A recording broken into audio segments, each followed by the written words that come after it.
Garments what is বর্তমান সময়ে দেশের সম্ভাবনাময় অর্থনৈতিক খাতগুলোর একটি খেলনা শিল্প। এই শিল্পের বহুমুখীকরণ, নতুন নতুন উদ্ভাবন, প্রযুক্তির যথাযথ ব্যবহার সমৃদ্ধ করতে পারে দেশের খেলনা শিল্পকে। Dhaka chamber of commerce industry আয়োজিত রপ্তানি বহুমুখীকরণ, খেলনা উৎপাদন শিল্পে উদ্ভাবন ও রপ্তানির সম্ভাবনা শীর্ষক আলোচনা সভায় অংশ নিয়ে আলোচকরা তুলে ধরেন খেলনা শিল্পের সমস্যা ও সম্ভাবনার চিত্র।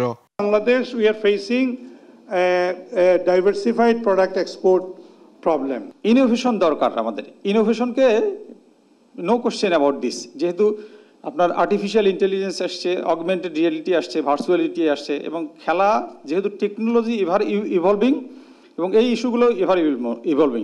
সভায় অংশ নিয়ে জাতীয় রাজস্ব বোর্ডের সদস্য মোহাম্মদ মুবিনুল কবির বলেন, সরকার খেলনা শিল্পের প্রতি সহানুভূতিশীল, তবে সরকারের কিছু সীমাবদ্ধতা রয়েছে। খেলনা শিল্পের রপ্তানি বাড়াতে মানসম্পন্ন পণ্য তৈরির আহ্বান জানান তিনি। এক্সামশন কিন্তু কোনো সলিউশন না। সলিউশন হলো আপনাদের নিজেদের কম্পিটিটিভনেস তৈরি করা। আমি জানি আপনারা করছেন, কিন্তু এট দ্য সেম টাইম সরকারের তো কিছু পলিসি সাপোর্ট আছে, আমাদের কিন্তু টয়ের জন্য একটা এসআরও আছে। ডিসিসিআই সভাপতি তাসকিন আহমেদ বলেন, বাংলাদেশ খেলনা শিল্প রপ্তানিতে নতুন সম্ভাবনা তৈরি করেছে। এই শিল্পকে পৃষ্ঠপোষকতা দিলে তা দেশের রপ্তানি বৈচিত্র্যে গুরুত্বপূর্ণ ভূমিকা রাখবে।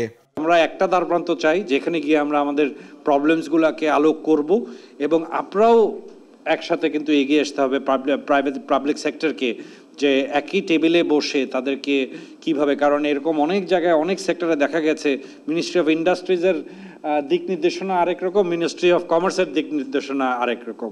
খেলনা শিল্পের সীমাবদ্ধতা কাটিয়ে উঠতে স্থানীয় পরীক্ষাগার, ডিজাইন ট্রেনিং, বিশ্ববিদ্যালয় ও টেকনিক্যাল ইনস্টিটিউটের সহযোগিতা, পরিবেশ বান্ধব উৎপাদন এবং নতুন বাজারে প্রবেশ ও কূটনৈতিক উদ্যোগ প্রয়োজন বলেও জানান তিনি। সরকারি পর্যায়েও কিন্তু একটি কোঅর্ডিনেটেড এফার্ট লাগবে। মাহবুব তামিম, দেশ টিভি, ঢাকা।